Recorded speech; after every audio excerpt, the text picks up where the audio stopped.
Welcome to Aziz kitchen. அஸ்ஸலாமு அலைக்கும் friends. இன்றைக்கி நம்ம என்ன பார்க்க போகிறோன்னா ஒரு ஸ்வீட் ரெசிபி. ஒரு ஃபெஸ்டிவல் டைமில் ஈஸியாக செய்யக்கூடிய ரெசிபி எப்படி சிம்பிளாக செய்கிறதுன்னு பார்க்க போகிறோம். என்ன ரெசிபின்னு கேட்டால் பால் கொழுக்கட்டை எப்படி செய்கிறதுன்னு பார்க்க போகிறோம். அதுக்கு முன்னாடி நம்ம அஜீஸ் கிச்சனை சப்ஸ்கிரைப் பண்ணாதவங்களாம் மறக்காமல் சப்ஸ்கிரைப் பண்ணிவிடுங்க. இப்போ இதுக்கு நான் 1 கப் அரிசி மாவு எடுத்திருக்கேன். இதை ஒரு பவுலில் ஆட் பண்ணிவிட்டு கொஞ்சமாக சால்ட்டு சேர்த்து 1/2 ஸ்பூன் நெய் சேர்த்துக்கிறேன். இப்போ இதில் நல்லா கொதிக்க வச்ச தண்ணியை கொஞ்சம் கொஞ்சமாக சேர்த்து நல்லா மாவு பதத்துக்கு பிசைஞ்சு எடுத்துக்கலாம். தண்ணி நல்லா காஞ்சிருக்கணும். இந்த மாதிரி பிசைஞ்சிட்டு ஒரு 10 நிமிஷம் மூடி வச்சுட்டு மாவு ஊறின பிறகு குட்டி குட்டி உருண்டைகளாக செஞ்சு எடுத்துக்கலாம். கையில் லைட்டாக எண்ணெய் தடவிட்டு இந்த மாதிரி உருண்டையாக்கிக்கலாம் எல்லா மாவையும்.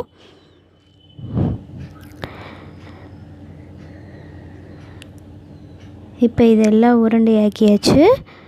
இப்போ இதில் ஒரு பேனில் நான் 300 கிராம் பால் எடுத்திருக்கேன். இப்போ இதை பால் நல்லா காயணும்.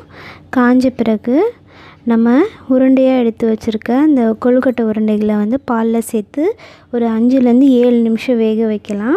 சீக்கிரம் வெந்துடும். நம்ம கொதிக்கிற தண்ணி ஊற்றுறதுனால இது ரொம்ப நேரம் எடுக்காது. இப்போ இந்த உருண்டைகள்லாம் நல்லா வெந்துருச்சு. உங்களுக்கு பார்த்தாவே தெரியும். இப்போ பாலும் கொஞ்சம் திக்காக இருக்குது. இதில் 1 ஸ்பூன் ஏலக்காய் பொடி சேர்த்துக்கலாம். அப்புறம் உங்கள் டேஸ்ட்டுக்கு ஏற்றாப்புல சர்க்கரை, நான் 3/4 கப் சர்க்கரை சேர்த்துக்கிறேன். இப்போ இன்னும் கொஞ்சம் இது பால் கொழுக்கட்டை திக்காக ஆகணுன்றதுக்காக கொஞ்சமாக மாவு எடுத்து வச்சுருந்தேன். இதை நல்லா தண்ணியில் கரைச்சிட்டு இந்த பால் கொழுக்கட்டையில் சேர்த்திக்கிட்டால் நல்லா நமக்கு ஒரு திக்காக கிடைக்கும் நமக்கு ஸ்வீட்டு. இப்போ இது நல்லா கொதிச்சிட்ருக்கு. இந்த ஸ்டேஜில் திக்கான ஃபஸ்ட்டு எடுத்த தேங்காய் பாலை சேர்த்து லைட்டாக ஹீட் பண்ணிவிட்டு ஆஃப் பண்ணிடலாம். ஒரு சூப்பரான பால் கொழுக்கட்டை நமக்கு சிம்பிளான டைமிங்கில் ரெடி ஆகிடுச்சு.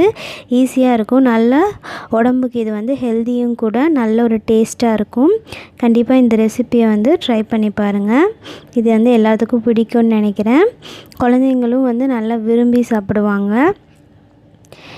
இந்த ரெசிபி உங்களுக்கு பிடிச்சிருந்துச்சுன்னா லைக் பண்ணுங்கள், ஷேர் பண்ணுங்கள், சப்ஸ்கிரைப் பண்ணுங்கள். தேங்க்யூ.